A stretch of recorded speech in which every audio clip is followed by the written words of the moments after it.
Good evening, everybody. Welcome out to this episode 31 of Tax Sale Titans. I'm Shade Frey here with Steven Swenson, and we're happy to be with you tonight. Yeah, definitely. It's good to be back. We've been doing this every week now for a few months now, been pretty consistent. So we enjoy having you guys attend. We enjoy all of our members or any of our coaching members that are attending. We appreciate all of you. Now, as far as what we're going to be doing tonight, we're going to go through, and we were talking about this on our membership webinar before this call, that we're going to be looking into some tax deed homes that have sold recently and kind of break down the numbers. Then we're going to get into how do we rent homes. Really, that's kind of be what we're going to be looking at live, and then we're going to talk about it a little bit afterwards, and kind of looking at each one of those properties as potential rental properties. Yeah, after that, we are going to, that's for the training, right? You're talking about rental properties here. You're talking about the training tip here for the week. Yeah, the training tip of the week. We're going to talk about renting homes and kind of what's involved, what you need to watch for, what you need to do if you're interested in buying rental properties. Interesting. Then after that, we're going to discuss Lucas, Ohio, and some tax deeds that are available there in an upcoming sale. And so we'll review those, followed up by some Q&A from our members and from attendees. And I think that'll wrap it up with that. Yeah, exactly. So before we get started, we just want to thank everyone again. We really do appreciate all of our members, all of our coaching students, our YouTube subscribers, anyone that's on the call. We definitely appreciate you guys coming out and learning about tax sales with us. We've really been doing this kind of our whole adult lives and have been teaching people, for over 20 years. And it's something we love to do. And so we appreciate each one and everyone that's on the call. Yeah, absolutely. Now, what we're going to do now is we're going to jump over here and let's go and check out some properties here that have sold recently, and let's discuss some tax sale rentals here. Now I'm going to hand this off to you, Steve. Okay. Hopefully I don't fumble. There we go. Make organizer. Yes.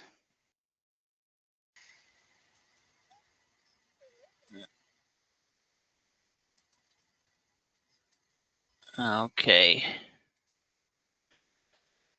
So what we're going to do is, like we talked about, is we're going to be looking at a couple of different states here. We're going to be looking at Texas, we're going to be looking at Florida, and we're going to be looking at some New York homes.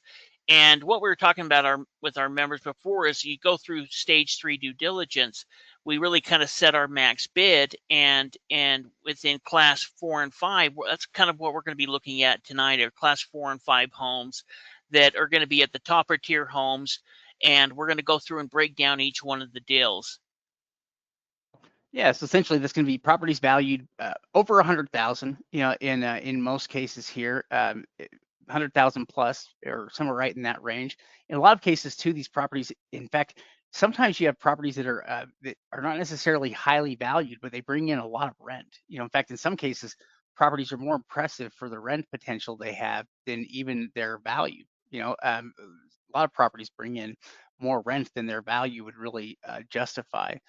All these properties, though, have great rental potential here and were picked up for very low percentages of value as well. Yeah, exactly. So, this one was ended up picked up for 42,000.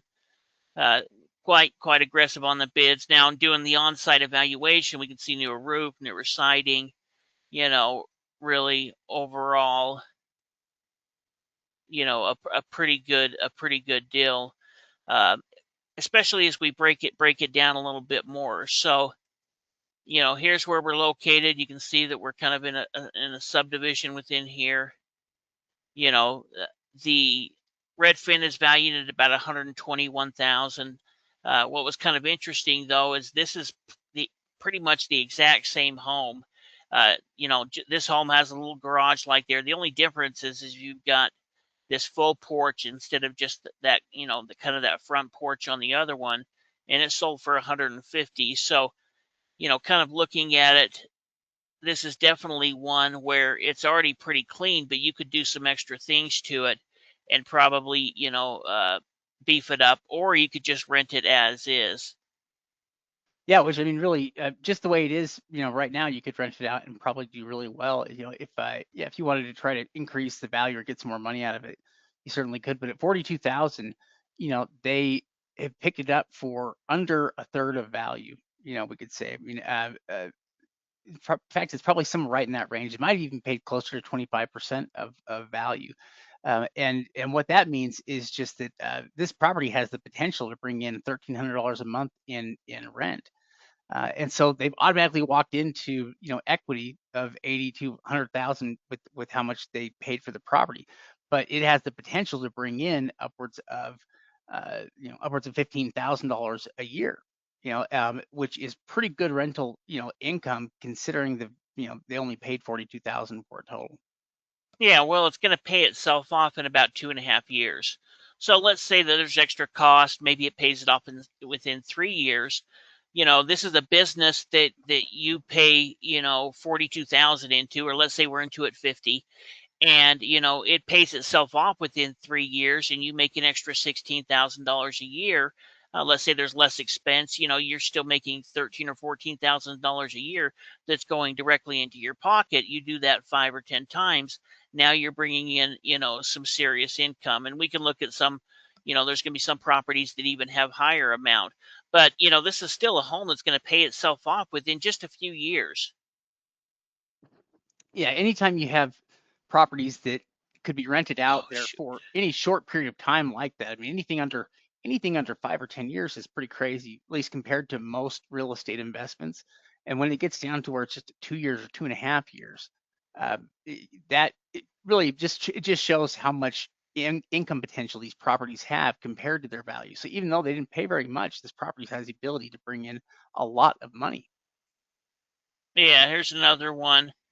This was built in 2012. It's nothing fancy, but it's on a nice big 2-acre lot. And, they're valuing it about 116,000, and they ended up picking it up for 27,000. Yeah, so again, they paid less than 25% of value for it. And you know, at that low of a price point, it's going to pay off very quickly because properties, even any home out there, is going to rent out for somewhere close to $1,000 a month or more. And even in this case, it would be no different. And so a property like this would have the ability to pay itself off here pretty quickly because again, you've only paid 25,000 for it, but the value is there, enough to justify well, actually, even for what they paid, there's other things you could do there with the equity in the property as well if you wanted to cash out on something like that. But just with just buying it and setting it up for renters, it would be a good plan on a property like this because, it has the potential to bring in so much income. Yeah, yeah, exactly. So, and you could add on to it. There's a lot of things you could do for it. It's very, very simple now, but it's new. It's pretty new. It's within 10 years old. Everything looks like, it doesn't look like somebody's living there full time. Maybe this was a summer home or something like that. So they paid 27,000 for it. It's valued between 115 to 125. So they have equity. They've earned about 85 to 95,000 on it. It brings in about $1,500 a month, so it'll bring in about $18,000 a year. And this one will actually pay off itself within a year and a half, or 1.5 years. Yeah, that's shockingly short. Yeah, yeah. Normally, when you're looking at these, the fact that it could pay itself off in that time is it just shows they paid a very low price, percentage of value for a property that has the potential. I mean, it can rent out for 1,500 a month. They only paid 25, 27 for it. That's remarkable. Well, and you're not, I mean, I'd rather put in $27,000 into something like this versus putting in $27,000 into $100,000 home that was built in 1910. you know, Unless it's Mhm. got some serious renovation. This is going to be simple. If they picked it up, that they could, if they wanted to, just flip it. They could probably flip it and double their money pretty quickly, even selling it as is. But if you're looking for a rental income, this rents out for pretty decent, especially versus what they actually ended up paying for it. Yeah, I mean, really, in almost every case, if there's a way that you could, just keep the property and start renting it out, you'd be better off hanging on to it long term, just because, you could have it paid off here pretty quickly, or basically have your money recovered and still have it coming in there, every single month. This is another great example here, or at least the kind of property that we really like. They even paid up a little bit for it, but at 70,000, it still is a bargain here for compared to what they got. Yeah, yeah. I mean, it's big too, and especially if we're talking about a manufactured home. It's over 2,000 square feet. It's 3 bedroom, 2 bath, built in 2010. It also looks like it has a foundation. In fact, this is a property that we went over with our coaching students, a month or so ago, and talked to them again about it last night. In fact, some of these were, that we had talked about before, and then kind of looking through the results. Now, obviously, it needs to have some things done to it. I don't. We don't. We're kind of guessing maybe it's sat vacant for a little while. There's no door there. You can see some back stairs there, and and a foundation as well. But really, it's newer. It built in 2010. Very easy to spruce up this if you wanted to use it as a rental or to flip. By adding and beautifying this would really help in reselling it or using it as a rental as well. Yeah, I mean, even just if you were to invest $10,000 towards the landscaping on this property, it would totally transform it. Is that another picture of it? Yeah, this is one where they value it about 250,000. And you can kind of see, I mean, we're looking at it here in winter, so it's going to Yeah. look about as w- bleak as it can. Well, and that's also a winter after it's been sitting vacant. Like the image that we saw there with the grass, it looked like it was being cut, and kind of like kept down at a low level. And maybe it's grown up a bit since then. Yeah, but I mean, this could be some photo from when they tried selling it, or it was purchased years ago. Yeah, yeah, that's interesting. Oh, In they were any trying to case, look at that though. They were trying to sell it in 2024. oh yeah, for Again, or 120. 2024. But I mean, as far as conditions concerned, this is something I'm willing to to take a bet on, even at 70,000, worth 250. It's on a nice big 3 acre lot. And it looks like the reason we think it may have sat vacant for a time is because it doesn't have things like stairs there on the outside of the property, and the windows don't seem to have any kind of covering over them. Some of the windows appear to still be new. So we're not exactly sure what's happened with the living situation here on the property, but everything on it should be new enough, that the property shouldn't have too many major problems. But that's part of what we would kind of look into with it, is a little bit to see what's going on with the history here of the property, like kind of like what Steve's doing right now. Yeah, well, I think it's been sit vacant since kind of the end of 2024 when it was listed. That's kind of my assumption. Maybe it's been a year and a half, but it does look like there's not been any damage to it. You don't see any type of issue. In fact, even kind of looking at the stairway going up to the front door, it looks like I was mentioning this yesterday. It doesn't look like the wood, it still looks like the wood's kind of still fresh. But here's kind of the breakdown of it. You know, uh, Picked it up for 70, value between 250 to 260. That means that they've earned equity into it. Now we're not, of course, we've got to take rehab cost and anything like that out of it, but 180 to $190,000 to begin with. Rental income, it brings in over $2,600 a month. So a year, that's going to be, $31,000. And so even in this case, it's going to pay itself off in just over 2 years. Yeah, well, and even if let's say that you needed to sink some money into the property to fix it up, even with another 30,000 into it, it wouldn't extend how long it took. Those numbers that it might go from 2.2 years to 3 point something here, but it wouldn't be that long of a time period here for a property that's bringing in nearly $3,000 a month in income. It's just a tremendous income potential here with this property. Plus, they're into it, for a very low amount and would have a lot of equity in it. Yeah, this property would work out great. And a lot of these properties like this, the value of the properties here in these classes is just that this one property can bring in more rent, than three of your class one properties, or a couple of your class two properties. So it's just fewer properties there to accomplish the same thing. Yeah, well, and people are, get a lot better photos than you normally would. And so people are willing to pay a little bit more, but even looking at, each one of these, they're good deals with good profit margins that are paying themselves off within a few years. And like Shade said, even if you put in 50 or $60,000 to rehabbing it, what does that take it to 3 year, 3.5 years? This, and you already going to have 150, $130,000 in equity into it to begin with. Here's another one. In fact, they ended up bidding up on it. Built in 1993. It's 4 bedroom, 2 bath. Sold for 170,000. But even in breaking up the numbers, I was kind of interested in breaking up the numbers on this one because did they get a good deal or not? They definitely paid a lot for it. Yeah, I mean, from the numbers that we can see, so they paid 170,000 on it. According to the county, they valued it at how much? Like, Uh, let's see. 295, I believe. Like 295. And so, yeah, it would appear, that they paid, maybe overpaid for it, at least compared to what we would at those numbers. But the numbers are probably a little bit better than that. I mean, we can see here they're estimating it at about 357. And if that's the case, they basically paid about 50% of value for it.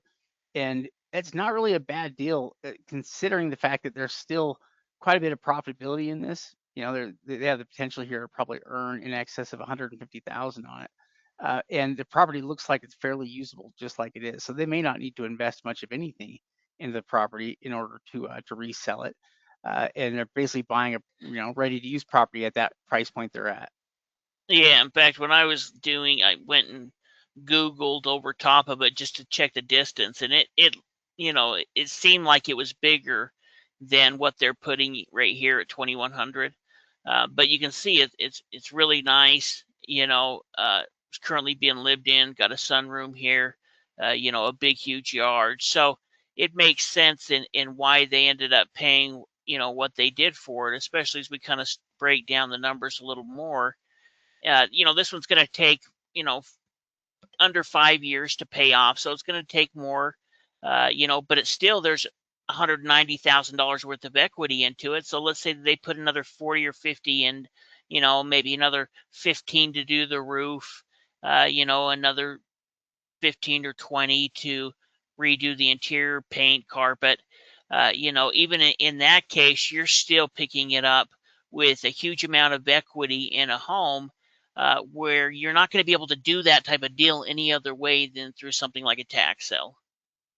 Yeah, no, this is a big property, that they paid 50% for, or under 50% for, which I don't think there's really any other way that you could get the property at this low of a price point. Even in a lot of other things, like if it was in some kind of a mortgage sale or something, I think it would sell for a higher percentage than that, because it is in pretty good shape. But yeah, the rent potential on this property of $3,000 a month, it can bring in a tremendous amount of revenue. And for a lot of people, that could be, a person's retirement plan here. A deal or two like these properties could bring in enough money to keep you, to basically pay the bills. And yeah, wouldn't take very many of these types of deals in order to do that. Plus, they've got a ton of equity in it. They basically are able to kind of double up their money on it. So as you rent it out, you also have time to fix title issues if you want, without being in a rush to do that. And so when it does kind of turn to sell a property, you're selling it for full value. You're not discounting it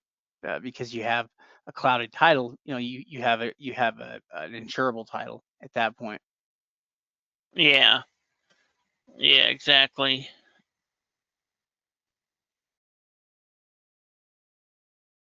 This one here, what did it ended up selling for 60,000. You can see that it was built in 1958. It's obviously had a rehab since then.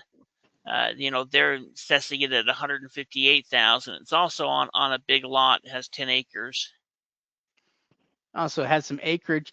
when we're looking at a property like this, we can tell from the images that it's been more cared for. It has a new roof on it. It has, looks like the windows are new. It has that attached garage here.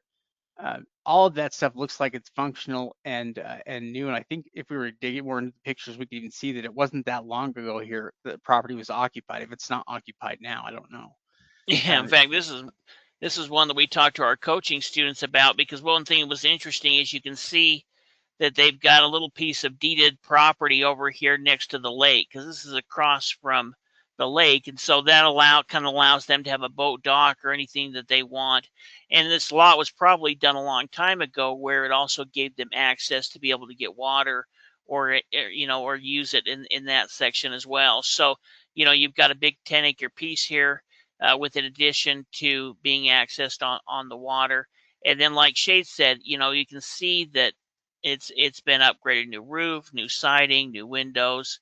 It's definitely had some type of major rehab within probably the last 10 years. Yeah, which that's going to limit how much work is going to need to go into the property, in order to make it nice and usable. So, that would justify paying a little bit higher percentage for it, but they still picked it up at a pretty good price. I mean, at 60%, sorry, $60,000, they are into this property, less than a third. So they paid about 30% of value.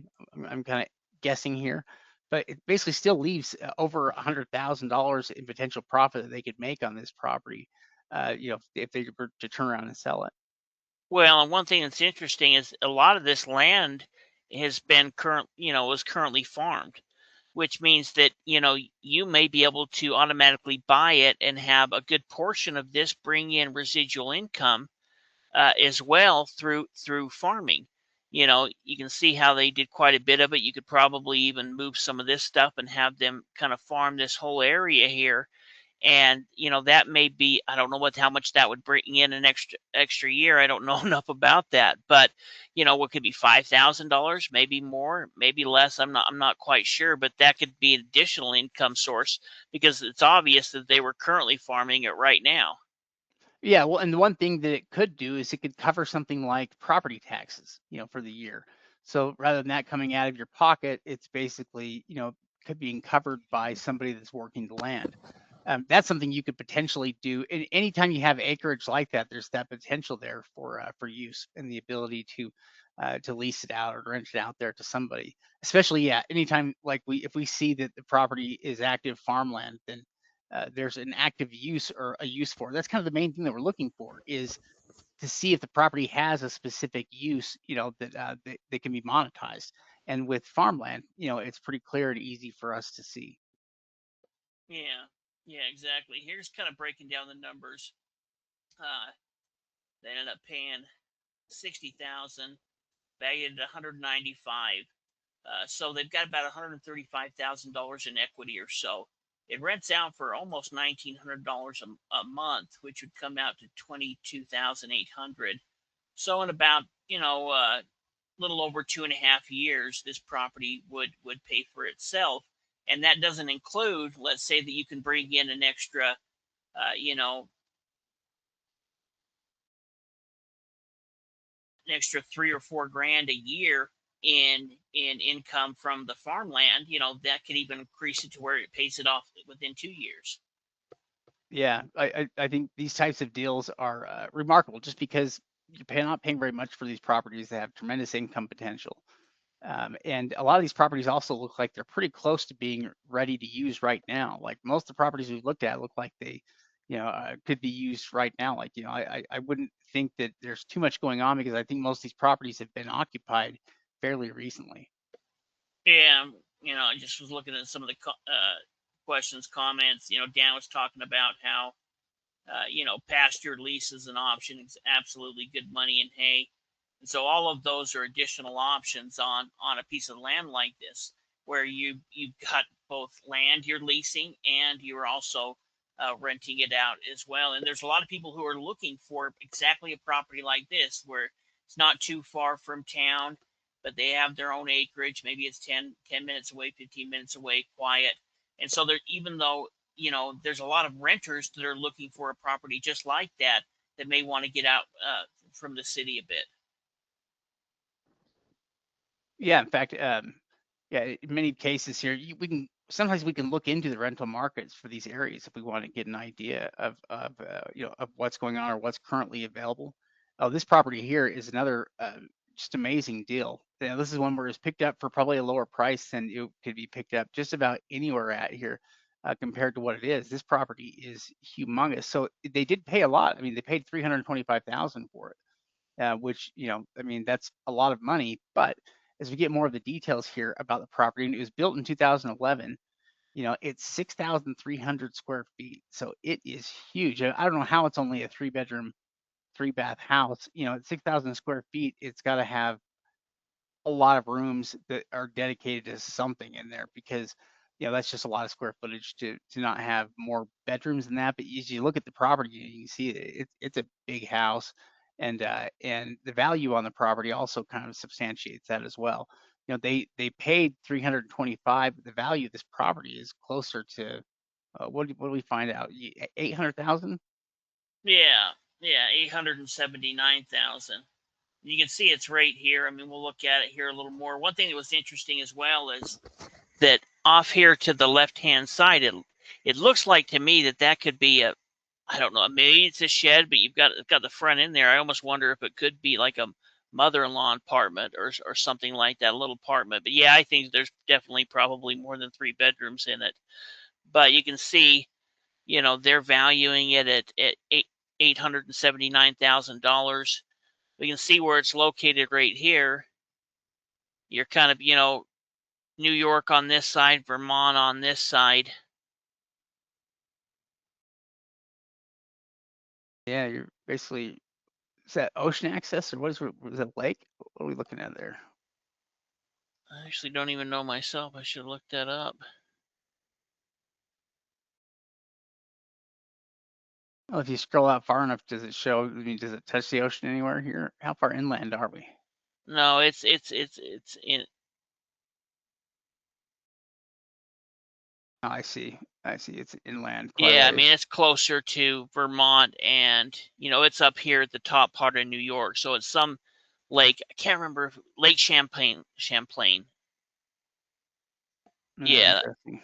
right there. I don't know why I was blanking that, Yeah, and but that's a nice property. And I mean, basically, there's almost $500,000 in potential profitability in this house.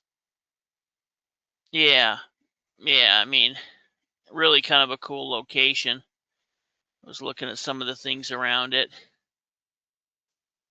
And breaking down the numbers, you can see they paid 325, worth about 880.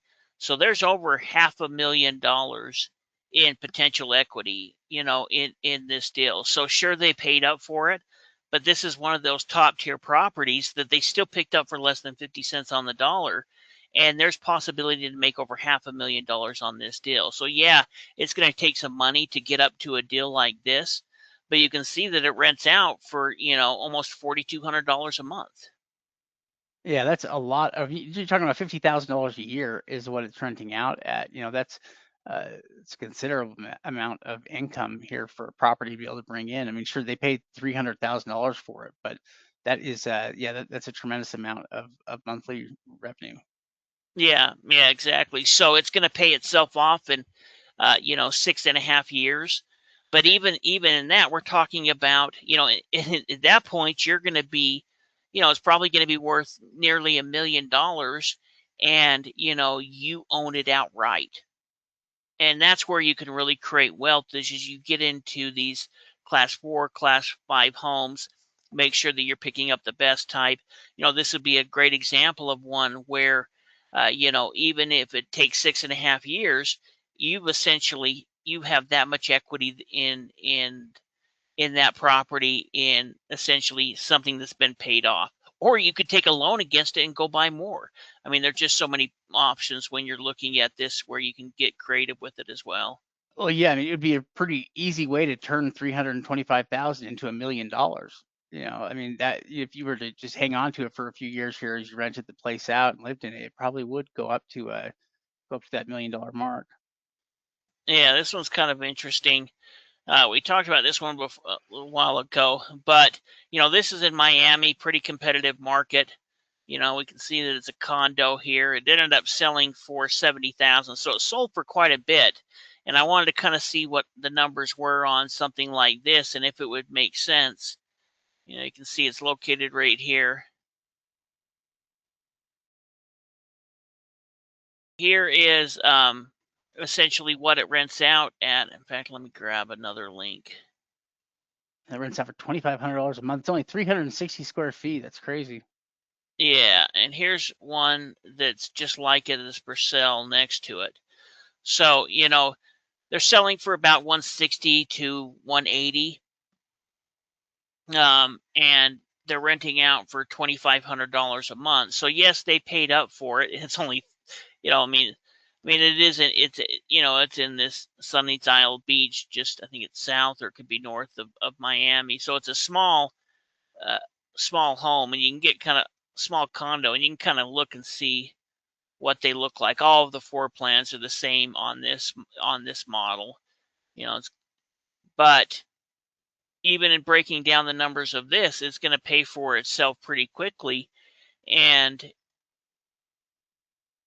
even though How much did they pay for it here again? This one? they paid 70 grand. So 70,000 and it's valued like 180. Yeah. And what's nice about that is that with it being kind of a condo, we don't have some of those risks, that we face with just regular homes, where at least we know certain things about the property should be good, like the structure. And at that limited space at 360 square feet, like you could do a rehab on the property for nothing. It wouldn't cost much at any. I mean, it's really there's $100,000+ in this deal, just based on what they purchased it for, even paying up. And that's out of Florida. That's in a pretty competitive market. And they're still, they bought this property for about 40% of value, and they paid a pretty low percentage of value on it, which is why it has the ability to pay itself off there in such a short time. Yeah. Yeah, exactly. I mean, let's say it's only worth 170. Well, there still could be $100,000 worth of profit. You're talking about something that can't have that much damage to it. In fact, it could be perfectly great. It could be ready to flip right now, just changing the doing some paint or some minor stuff on it, and it's going to pay itself off in less than 2.5 years. So there's homes, but there's things that you can look at like this, and maybe you look at doing it as a short-term rental. Maybe you can look at doing a long-term rental. There's a lot of different options when you're looking at something like this, and this is in a very competitive market. Yeah, as competitive as they get, really. In Florida, Miami area there, and so that's a great deal. In an area there that's highly competitive, still that's going to be a good win and $100,000+ in potential profit. Yeah. Yeah, this next one is this home right here. Ended up getting picked up for 120,000. They say it's worth 195,000. Look a little more into it.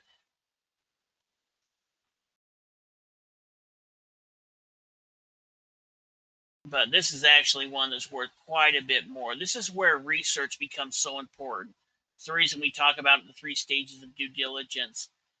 We can see that it's located right here. In fact, this whole area is just going crazy right now. So you're kind of looking, okay, it looks like an older home, but if we look down here, these are all newer homes. These are all newer homes. Well, they're brand new constructions. Like basically, what's happening is either they're building on new lots, or they're tearing down old homes and building brand new homes there. Which is something you don't see very often. Yeah, yeah, exactly. And in fact, we talked about this, I think, when we were talking about Florida, this one, but I kind of wanted to break down the numbers and see what they would be, looking a little bit more into it. So, this isn't what this is what it sold for at the auction. We know it sold for 120,000. They're only estimating it at 306,000. But when you really look into the market, that's where you can kind of see where the value. But even at 300,000, that would still be a good deal at 120,000. But here's a home that's just as old, same size, built in the 70s like that one, pretty much the same floor plan. sold for 520. Here's kind of even an older one. This one was built in 55, and it sold for 450,000. And really, it's kind of basic to a degree. I mean, they even have the old tile and stuff still. I Yeah. mean, the Well, the wood and looks good, but what we're probably looking at here too. So this is the Pensacola area, and I think these are properties that are right there close to Pensacola Beach. And so you've got a location thing going on here where you've got a lot of people, that want to move into this area, and it's obviously it's driving the value of land up here dramatically, and it's also driving up the value of regular homes. That's part of the reason why Zillow can say, the home looks like it's valued at I don't know what they had listed there, around 300,000, I think you were saying. Uh, yeah. But look but at then, the mission. yeah, but They're missing information on it. yeah, they're missing data, and we can see that the properties, the other comps around it, similar comps around it, have sold for prices ranging from, 490 to 500 plus thousand. And so there is a lot of potential profit in this property. This could be one that would be uh, one, or maybe you fix up a property like this, somebody sinks some money into it. This is one where you could sink some money into a rehab, be into it 200,000, and have a property that can sell for, for five something. Well, and if you look at this one sold for 450,000, and you really look into I mean, it's a nice job, but they all they really did was paint. This is all the old original tile, blue sink, blue toilet. This is all the old original woodwork. So this is the stuff that they put into it. You look at the kitchen; those are the original cabinets. They just painted them. Those are all the original cabinets. We even look at the windows, and those are all the original windows on it. So yeah, I mean, it looks nice inside, but it really is it's not like they put in a huge amount of cash into even kind of rehabbing it. They updated it, but they kept everything that they could original, and it still sold for 450,000. So, and it's 20 years older. So there's a lot of things that you could do with this home, and bring it up into closer to this type of price range. And then they have all of these new homes that are selling for 600 to 800,000. Yeah, and by the way, Sam, so what we're doing with this is we're not getting into the weeds here in terms of all the details here, but every little expense that's going to be included on it. What we're mostly trying to point out is the percentages that people are paying versus the income potential that the property has. So really, even if we were to add up things like repairs to this, or other taxes, insurance, things would be added, it would add a little bit of time here to, to what it took somebody to pay before it essentially paid itself off, but it wouldn't add that much time. So yeah, more than anything though, it's about what we're kind of focusing on with this, which more than anything is just trying to focus on the potential that these properties have for income, versus how much the people are paying, for the properties here, and just how quickly they could, that income potential, could basically replace what they already have into the property. That's kind of the main thing I think we're trying to cover with it. Yeah, well, and exactly. I mean, let's say that you're putting in another 50,000 or 100,000. That may take it from, let's say we put 150,000 on a property like this. Well, it's going to take it from maybe, you know, 4 years to 6 years or to 7 years. But still, you're getting into this for as cheap as possible. I mean, even this, we just took the $300,000 price point. So we're kind of leaving out $150,000 in even in this breakdown. So that still leaves them 190,000 and only 300,000, and there's not a home in the entire area that sold for 300,000. This is by far the cheapest. The cheapest properties I found were the two that I just showed you, that I used as examples that sold close to it. So, in this case, this by the time you rehab, it'll probably bring in closer to $3,000 a month. And so even if you're into the equity on it, 120, $130,000, it only 300,000 or any of these different deals, you're still getting it for as cheap as you can, and it's going to pay itself off in a short period of time. I mean, this is a business that you can invest into, and and you're going to start getting returns on it immediately. And within a few years, all of these deals under 10 years, the property is going to be completely paid for, you know, using it as a rental. Yeah, this one is an interesting market here. In fact, I think we saw a piece of land there. In fact, we saw a piece of land there that was selling for a crazy amount, like $300,000 for a building lot in the area. Oh, is that it? Yeah. Yeah, this is just right, it's on the block over, home's over here. Oh, no, I think it's over on this side. But yeah, this lot is the exact same size that sold for 305,000. And then there was a little lot, tiny little 5,000 square foot lot. I don't even know if it was buildable, that sold for like 160. Wow. Yeah, so I mean, this, if we were to kind of zone in with this area, you can see kind of how hot this is, and this is kind of something that we'll do as we're looking into different markets, is get an idea of what's currently on the market, what's sold.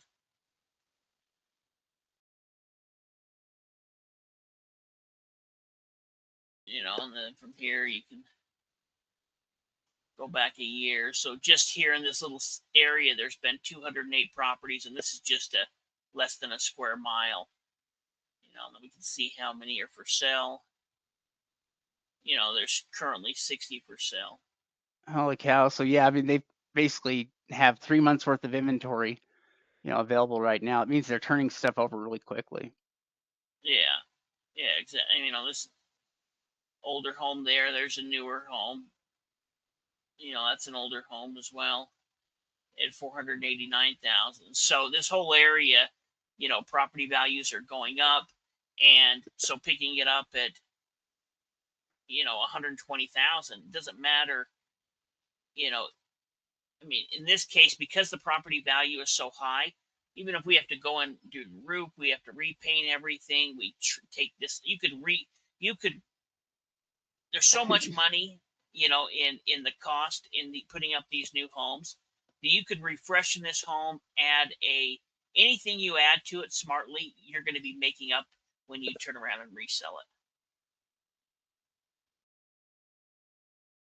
it. Yeah. I mean, it's crazy to think that they're selling the same piece of land for more Yeah, money almost. I mean, they're selling it for, I mean, almost the same amount of money for just a vacant piece of land that's right next door. That's pretty nuts. yeah. Well, and there might have been a old home on here that somebody tore off, and made it into a lot that they sold for 300,000. So that's where, I think that this was actually going to make them a lot more money in the long run, especially how they approach it. Yeah, that's an interesting one. Also, another Florida deal and kind of a deal incognito where you might look at that normally and say, oh, well, maybe they're going to be able to double up their money. But yeah, looking into the market there, that is interesting. There is a lot more potential money in that market. Yeah, yeah, exactly. This next one here's in Texas, sold again for 120,000. Got a bunch that sold right there at that 120,000. You can see it's in the Dallas area. It's this home right here, valued at around 270,000. Those are good numbers again too, and also in a pretty competitive market. I mean, Texas is. This was through an online auction, in Dallas County, which has sales every single month, and so I would say that it's as competitive as any market, in Texas. So to get the properties there at 120 versus, the value that it's at, they didn't quite.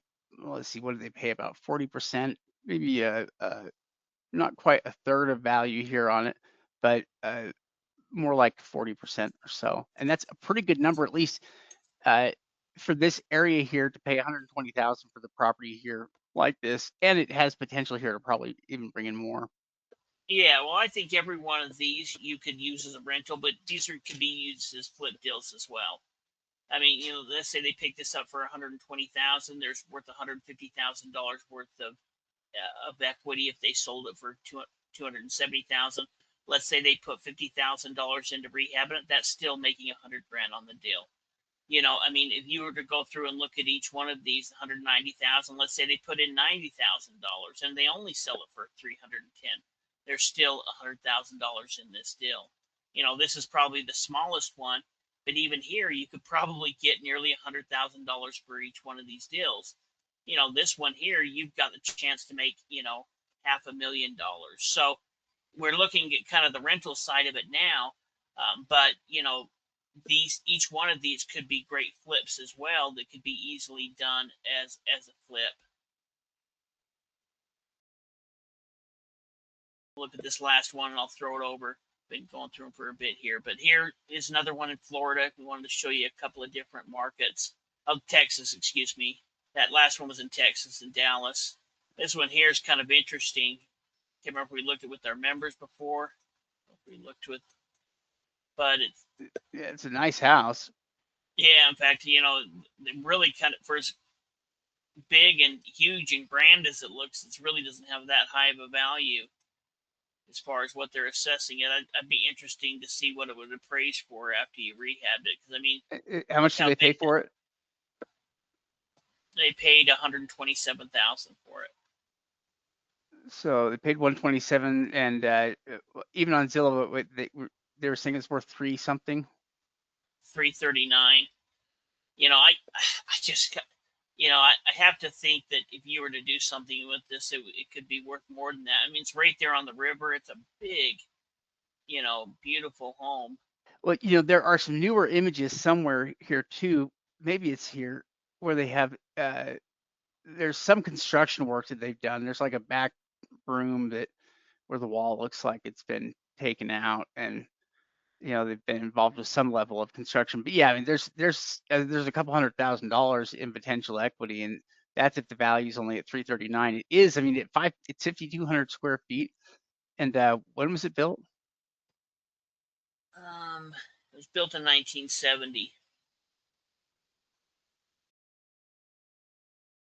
You know, I mean, you'd really need to look into kind of the market value. We'll kind of go over the numbers, and this is just kind of doing a quick gloss on it. This isn't really getting into it, but you know, I would think that this is such a big and unique property. I mean, you know, with the big, all of that woodwork, there's just so much money that was put into this big, huge fireplace, and it could be redone to look modern and you know, and kind of classy.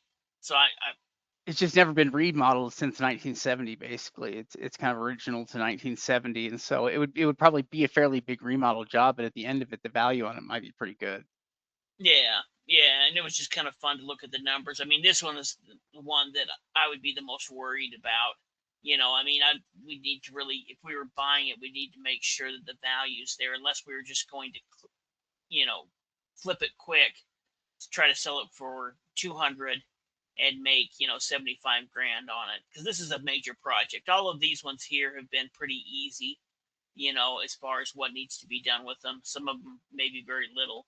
This is one that would be a big project, but it's interesting to kind of look at the numbers. You know, it brings in $3,700 a month, about $45,000 a year. So, you know, if you were looking without the rehab cost, it would pay itself off in 2.8 years. But you may need to, you know, put $150,000 into it, and maybe that would increase. You have to really see what the market would be and what it would be valued after you really rehabbed it, and how unique or somebody would want it within that area. Yeah, we could look at some after repair properties there. They're kind of the same age and get some idea. And you've got, you know, a fairly decent sized little city here, so kind of interesting. Um, let me see if I can pass it back to you, or can you grab it? Uh,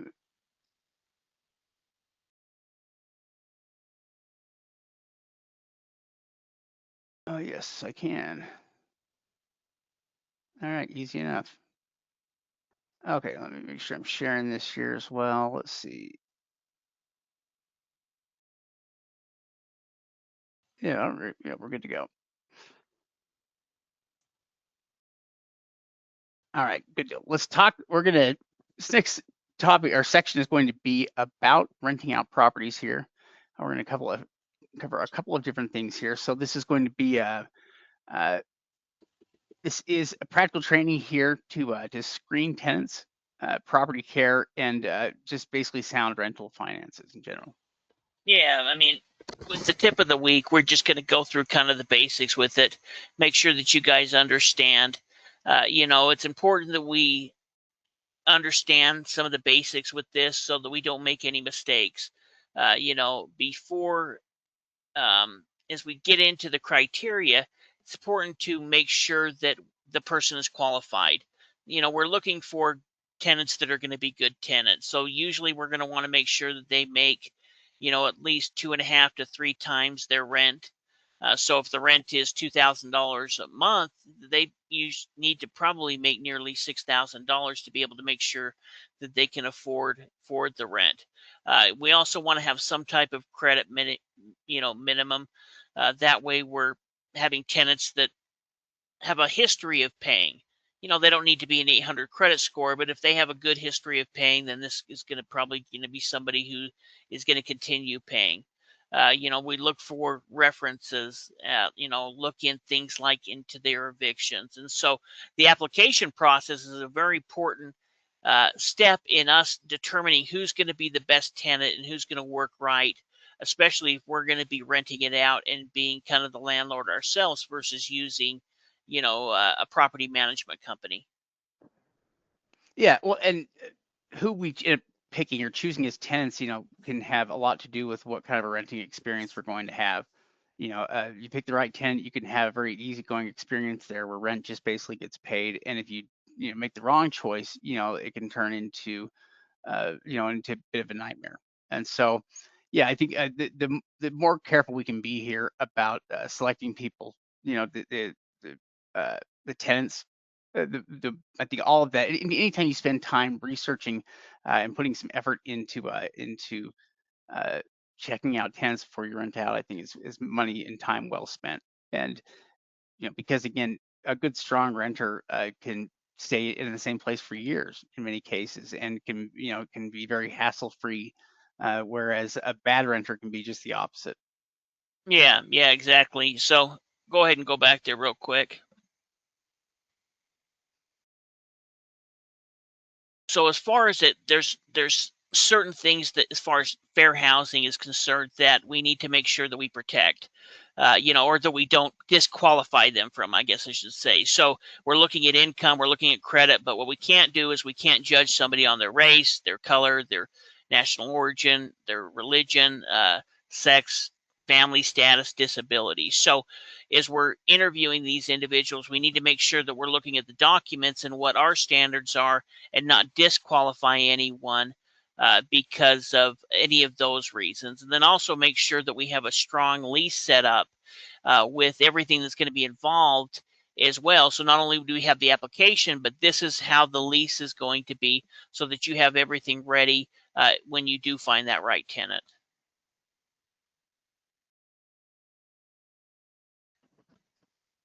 I mean, I think this basically kind of covers what Steve just talked about here in terms of things that I guess fair housing practice here and not excluding certain groups. I think you pretty much already covered it here. So you can't ask about things related to race, marital status, disability, gender, or source of income. Yeah, yeah, It's kind of funny that you can't ask about their source of income, but you can ask them about their income. yeah. You can ask about their income and and really looking for past references. Calling and speaking with past landlords. That's going to give you a good clue. If they've had good history of it, then they should probably be a good tenant. As far as the property itself, we need to make sure that everything's up to date. We don't want to, get any complaints or have any problems. So if we are renting, we want to make sure that the heat, the water, electricity, everything is working properly and up to code so that we don't get in any type of trouble that way. Well, and if we are working through a property management company, then it's going to be important that we're doing our research on a property management company so we can make sure that we're getting a company that does a good job with this kind of stuff. Because, uh, again, if they're the ones that are going to handle it here, then hopefully they can keep your property in decent shape. But we wouldn't want to have a property management company that basically was ignoring these issues but collecting money every month, on it. And so, we would want to make sure we're picking the right property management company. We're doing some check into how they're rated, other customers that maybe use their service, and some of the things that they do and provide for us, just to help protect your property if you're using it. If you're renting the property out yourself, then it's a little bit easier to keep an eye on it and to service things or do things that the property needs. But if you're not, if this is an out-of-state property for you and you need a property management company to do it, then it's going to be more important in who you pick as a property management company to make sure that they handle this stuff and do it well. Yeah, yeah, definitely. We also want to make sure that we upkeep the property. Looking at protecting our assets. So, checking any things like the roof, making sure that the heating and air conditioning is updated at least once a year. We want to put aside between 1 to 2% of the property's value each year to improve and upkeep the property. It's going to be worth it to put back some of that rental income into the property to keep it in good shape and not have any kind of damage that can be done over a long period of time. So, it's better to make sure that the heating and air conditioning gets fixed every single year, checked up, than when there's a serious problem and now it's going to cost you a lot more money than just sending out and making sure that it's serviced correctly. Yeah, I think general regular maintenance there can prevent expensive repairs, at least in a lot of cases. Some things can't be avoided, but in many cases, regular maintenance will help prevent it. Now, roughly 8.5% of rent payments arrive late nationwide. And so, basically, a clear policy and the right tools can help cut the delinquency here by 30 to 50%. For yeah, things like having a delinquent policy there that's in place that they understand is one of those things that can help avoid it. But yeah, that's almost 10% of monthly rent payments. Again, one of those things that comes back to the tenants that you're renting to, and being selective about that, can save you a lot of time here and hassle, with things like late rent payments. But yeah, the better you can spell this stuff out, the due dates, the grace period, what the fees are, the better off you're going to be. You can also make it a little bit better by making it easier for tenants to pay. So this is doing things like being able to pay online or through ACH or auto pay. That the easier you can make it for renters to pay, the easier it's going to be for you to get your money. And there's so many different ways we can do this today. There's just no reason really not to. Um, other things like keeping a separate operating account so that you can track things like your income and your expenses on the property. That's probably a good idea, and something you can reconcile monthly, for taxes and for Schedule E. Yeah, yeah, exactly. So a lot of this can be done online. We want to make sure that we've set a date, we have a grace period, and then some type of penalty if they are late.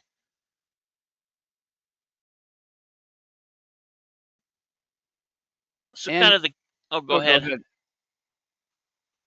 No, I was just going to say, kind of the key takeaways is that we want to document everything.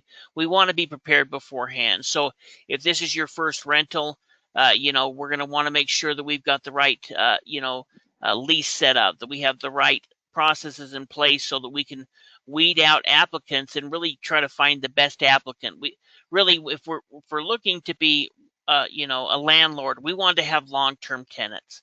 That's going to make your job easier and it's going to save you a lot of money in the long run. So if you have somebody that may live there for, 2 or 3 years versus 1 year, they may be the renter to go with.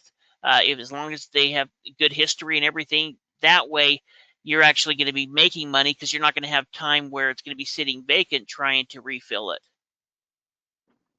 Yeah, really, most of these things though are pretty simple, and they're common sense things that any landlord can do in terms of just recording things here, treating people the same, and trying to keep the property up to date. And the better you've been about maintaining the property, the easier it's going to be to rent out. If you basically have a property that hasn't had any maintenance for 25 years, and then you suddenly start renting it out, it's going to have all kinds of issues that are going to come up in that first year or two of rental because again, you've been deferring maintenance on it here for a long time, and eventually all those things are going to come due.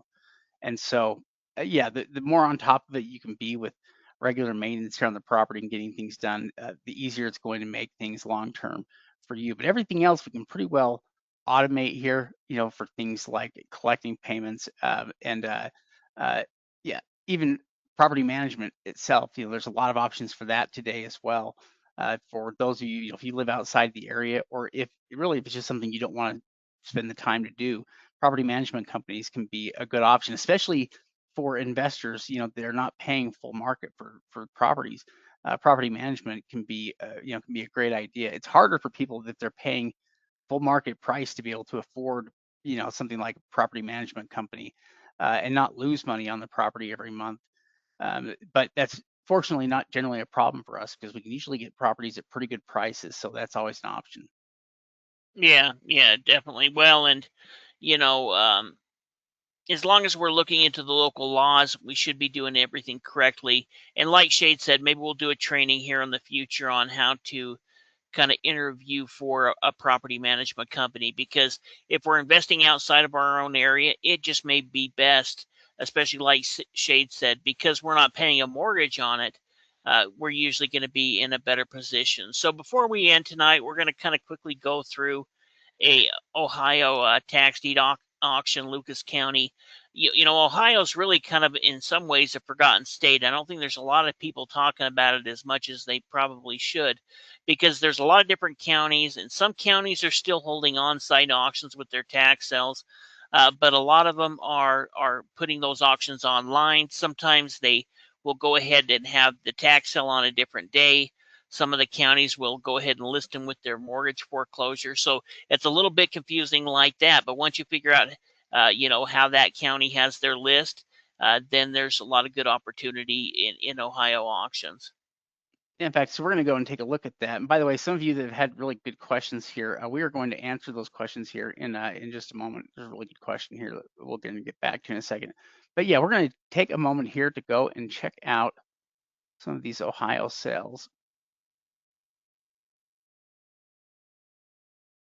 And here we go.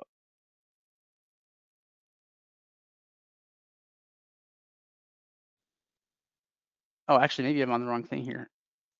Are you on the coaching? I'm not the coaching, the podcast one. Yeah, I think so. Let's see here.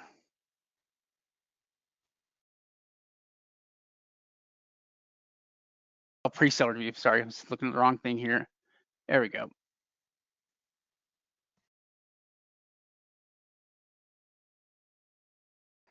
Okay. Really, it was just kind of going through most of the top ones there. Yeah. Oh, you know what? It's doing that thing again. Let's see if we can get to reload. There we go. If you're ever having problems with one of these real auction sites loading for you, just do the quick reload on it. A lot of times they have some kind of an issue where they get caught in and they won't quite fill the information out. But if you hit reload, a lot of times it'll fix the issue. All right, so let's take a look here at some of the properties we've got. Uh, this property right here, that's opening bid is 20,000. It looks like, and we can see it has an address here for it. It looks like a full address as well. Yeah, and well, and this auction isn't anything special. They hold in Lucas County. They hold auctions every single month. I just kind of grabbed, just one of the counties at random before here, and just kind of quickly looked at each one of them. So we'll look into them a little bit more and figure out, which ones may be good deals, which ones may not. But there is a huge amount of opportunity within Ohio through their tax deed auctions. Yeah, so this one looks like it is a single family home here in Ohio, and the image is from August of 2023, so it's about 3 years old is the time frame that we're looking at here. Let's Looks like a see. nice little street, though. I mean, the neighborhood. Yeah, it looks really nice. Definitely a great place to have a rental property here. And the property itself, it looks like it's, yeah, I mean, in need of some work, but it's a pretty good little rental property here. Let's see what it's valued at. If we can get a number on that. Or even as a flip.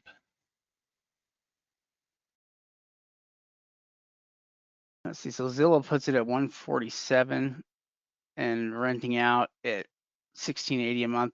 Built in '83, so it's not that old. Let's see if Redfin tells us anything different.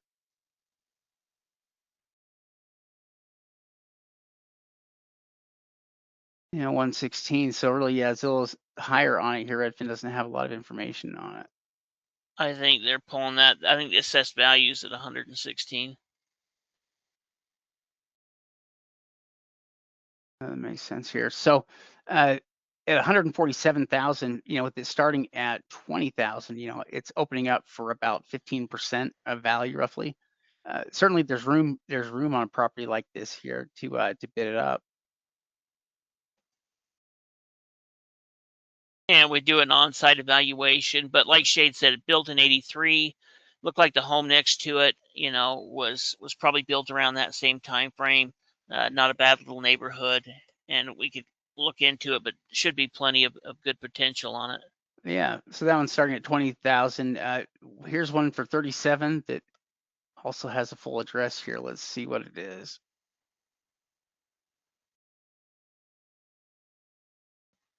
And Uh, some of th- these we might actually even avoid. That's what we'll check a little bit more. I can't remember if this one might have had photos on it. If you looked at Zillow or Redfin. we'll take a look here so we can kind of see where it's located at here. The house looks a little bit rougher, but it was being lived in here at the time of the image. I mean, the image is from June of 2024, so it's about 2 years old. Well, you got to think about this is kind of the Toledo area, so you're going to get a lot of properties that are coming up in the tax sale that we may avoid. That's the reason we're kind of looking at ones like that first one, and this one, if it was for cheap enough, may be worth picked up. But Yeah, so this one we can see that it looks like it's dry on the inside, you know, and yeah, probably was being lived in here not too long ago. They valued it at about 97,000. Uh, and so yeah, it's starting at a higher bid to value ratio. It's starting at about a third of value. So there's less profitability in this one, you know, if something were to go wrong, and it's going to need some work too. So this is a riskier property by nature because it probably needs, you know, 30 to $50,000 worth of work. You know, now maybe that would put the value of the property after repair. Maybe it would, you know, be above that 97. Maybe it would be 120 or 130 after repair value. That's something we could look at. Maybe it's not totally risky, but it looks kind of risky with these numbers. yeah, I mean, really, without an on-site evaluation, in this case, we might not even bid on it.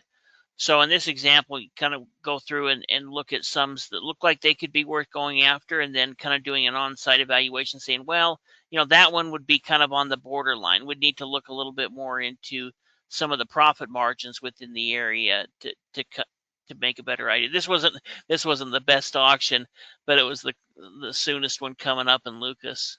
Yeah, I, well, and so this one I think starts at like 8,000. You know, it is a house that we can see here. I think it's this house. Yeah, yeah, that's 1424. And you know, same thing again where it's a decent neighborhood here. This is kind of the eyesore in the neighborhood. So let's see. think it might have only been pulling the assessed value on it, but we can check. Yeah, that's probably what we're going to see.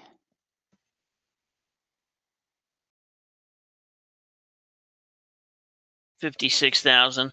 If you could pick it up, and a lot of these are sell for like opening bids amount. And so if you could pick it up for 8,000, let's say it's worth 60, it's really going to depend on the condition, because the profit margin is going to be a little bit lower there. But in this same auction, we've seen $200,000 or $300,000 homes that have been sold. In fact, I think we went over some a while ago. This is kind of interesting. There's a couple of interesting kind of commercial properties. Yeah, so this one does look like what's this 1416? Let's see. I think it used to be a car lot, but they had like the whole garage and everything there set up. Like it was a used car lot. Yeah, that is pretty interesting. But you've got the garage. Somebody could reuse that as a car lot, or you could use it, use the garage for something, some type of repair business. You could fence it in and use it for towing and repo. Yeah, that's kind of interesting. So that one starts at 35,000. I've got another one right here at 12,000. Sorry, most of these are homes or businesses, as we've seen.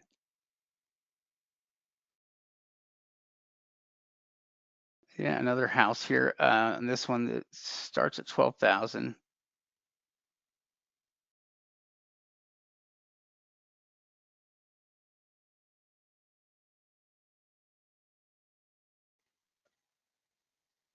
It looks like, well, you got a school across the way, or what Yeah, is it that? looks like it. It looks like maybe a school.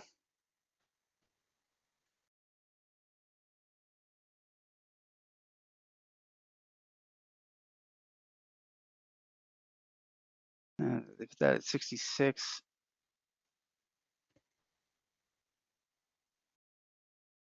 And 72 there on Redfin. So that one starts at 12. There could be room on that one. Well, what's nice about Ohio is that, some of these counties have auctions every single month, and so some of them may have, well, some of them have 80 or 90, 100 properties every single month. And so what you'd be looking for is, let's say that we looked in Lucas County, would be looking to bid on, maybe a couple of properties each month. We could leave our deposit in there and just bid on the very best ones that we think are going to work. And let's say we acquire 3 or 4 properties a year there, then we've kind of set up a little power team within that area. We've got somebody that can drive by and take current photos of properties that we may be interested in. And Yeah, it allows us to use this Ohio as a location-based investing state. yeah. So this one starts at 69,000. It looks like this is some kind of restaurant or something that was opened up there for a while. I can't tell what kind of stuff it was, but it looks like that's the location here for us.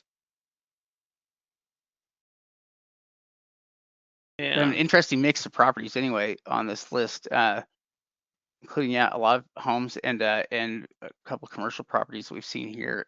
Starting with some of the stuff is about 8,000 we've seen on most of these homes.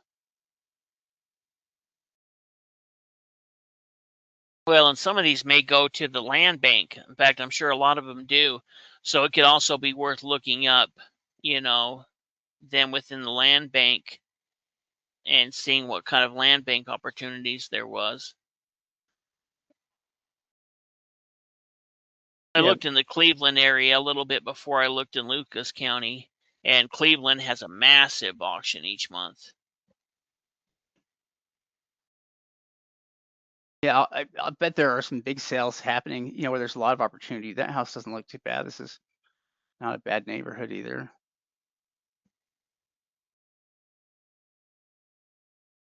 Some of the property values are a little lower here, so it's going to be worth making sure it's in pretty good condition. And then also looking at the rental income on them as well, because sometimes some of these older homes, as long as they're in good condition, uh, within areas like that, maybe it's only worth 70 or 80,000, but it still rents out for $1,200 a month. So if you can put in 20 or 30,000 into it, and you start bringing in $1,200 a month, that's still going to pay for itself off within a few years.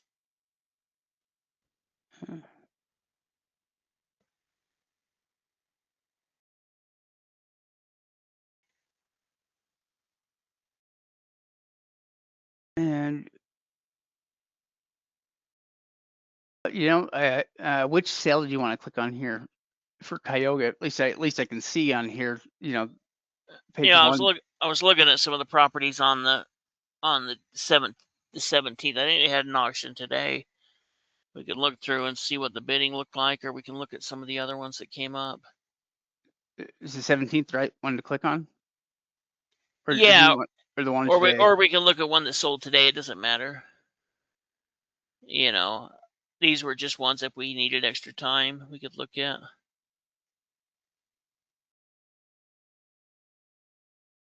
And that one Oh, bid up a bit. A bit of 35,000. Let's see what it is. So this one is a house, it looks like. It's a duplex, I think, or Yeah, it is at least a duplex. It may be a triplex. yeah, that's not too bad.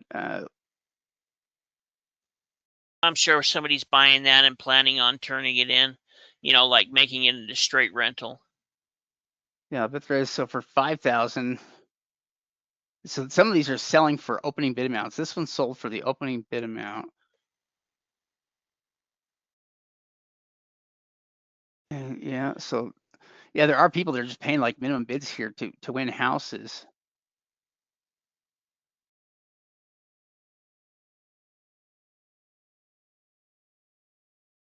Yeah, I think that was probably occupied here at the time in 2022.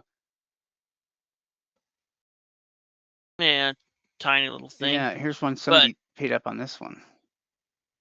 if you lived within this area, or it could be even out of state investors, but this is where people can pick up homes for 5 or 10 grand, which we aren't going to always, say don't do, but it's important that we look into the condition of them.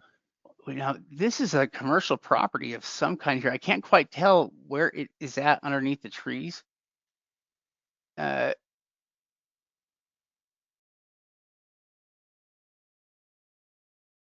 It's right next to the church, is it? yeah, it does. It looks like it's right next to the church. So there's you've got some kind of a church, another building here, and then this, whatever this is here, that's a little bit back and out of the way. It's right there to cross the street where the trees are all at. It's behind the trees. Maybe you got to go down the street a little more to the right. See if you can look back in there. There's something back in there. Yeah. Oh, whatever it is, somebody paid up for it a bit, to It's, get it. it's not that home, I don't think. Next to No, the no, no. church. It's something back here. It's at least if I'm what I'm looking at here, I think it's because I think this is the church here, and then the property just further back from that, and then yeah, and then the house that's back there. I think it's kind of like hidden in trees. Yeah, looks like it. But the rest of the stuff. So we have some of these are withdrawn, tax delinquent, uh, and we have one here that sold for 39. Let's see, this one sold to a third party. Let's see if they got a good deal on it or not.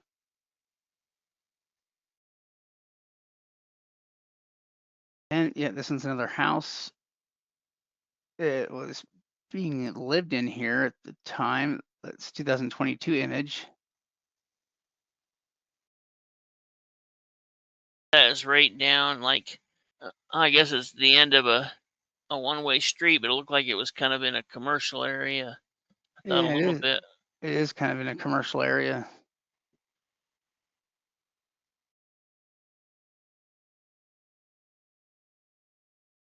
Sometimes it's good to have property as rentals in that kind of area, kind of a commercial area close to where people might work.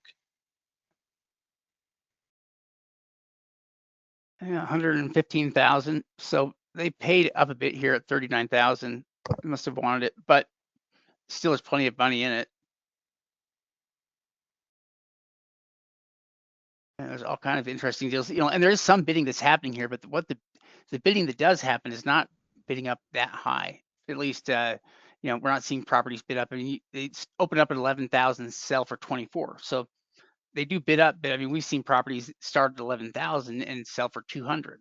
So going up to 24 is really not that much at all in terms of the bidding. And this one's another house, I think.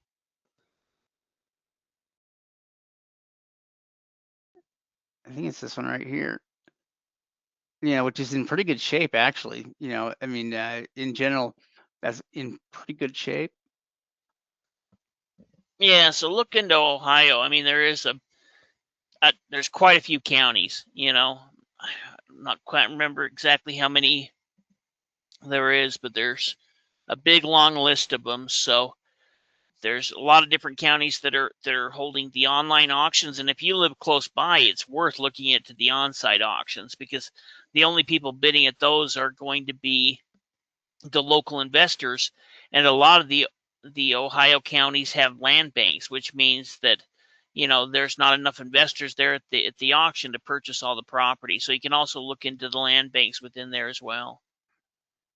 And this is another really nice property. I mean, 01, I think it's just going to be this one right here. I think this one's going to be 005. And it looks like, they picked it up for about 37,000. It opened up for 24. Another pretty good deal.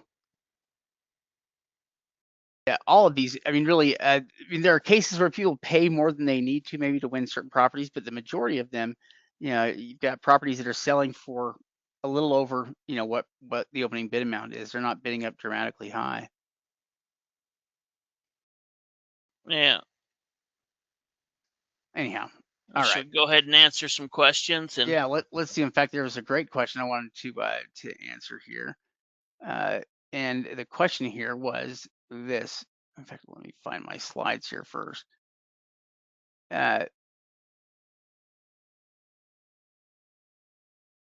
we go. Okay, so the question I have here is, I heard from a tax attorney uh, that I need an LLC in the same state that the property is in. Otherwise, I won't be able to enforce the collection of rent because an I or LLC owner is not a citizen of the state.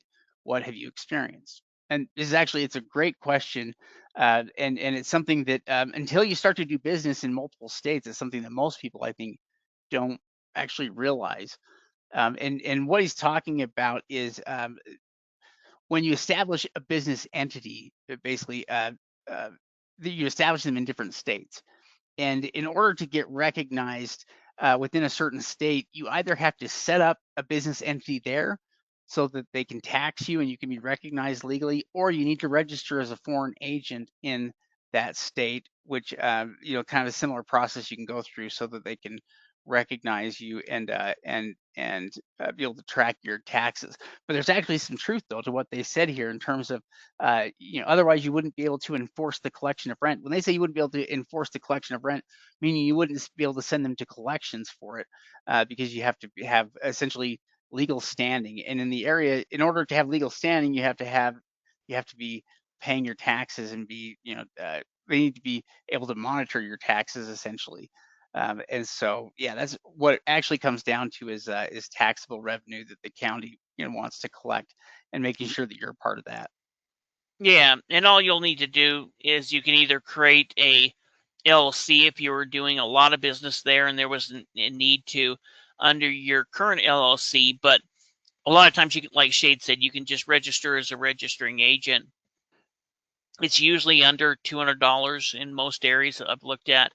And, in that case, you'll be able to enforce your rights. Essentially, it's giving you the ability to use the court system and be a citizen of that state as far as business is concerned.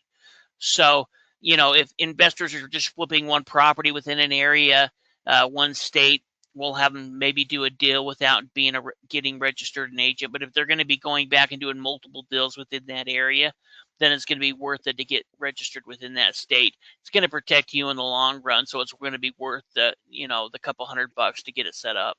Yeah, I mean, in some ways, like at some point, you're going to have to do it. Like if you want to take the property through quiet title, you're probably going to be forced to do it anyway. And there's other situations that can also force you into kind of doing it. But yeah, it is a true point here. And yeah, ultimately, if you're doing business in the state, it's good to get set up there anyway, so that you're registered there either as an agent or so you've got a business entity that is set up there so that you can be recognized and so you can collect property taxes. I mean, so you can collect money, not, I guess, not just so you can collect money, but it's so that you could enforce the collection of money is ultimately what it's about. And so yeah, that is a very good question, and something that yeah, if you start to invest in multiple states, then it will become a factor for you, but it's fairly easy to fix. Yeah, yeah, definitely. Well, do we have any other questions, Shade? Let me see here. And oh, and what are the steps or and who do I go through to become a registered agent? So there are some instructions. So it's a little bit different for each state, I think, but there's generally instructions for how people that are outside the state or people living in another state can become foreign registered there. I think you can do a Google search on that. It might be the easiest way to find it for the specific state that you're looking at because they usually have something that is established, through the state, through some kind of website you're going to go through in order to do it. um, yeah, that's going to be one of the options. The other option is going to be to set up like a new business entity there, and that will kind of bypass that. So if your new business entity is set up in that state, then you essentially have everything you need. You wouldn't have to worry about it. But that's kind of the other option is to start a new business entity, in that state rather than registering as a foreign agent.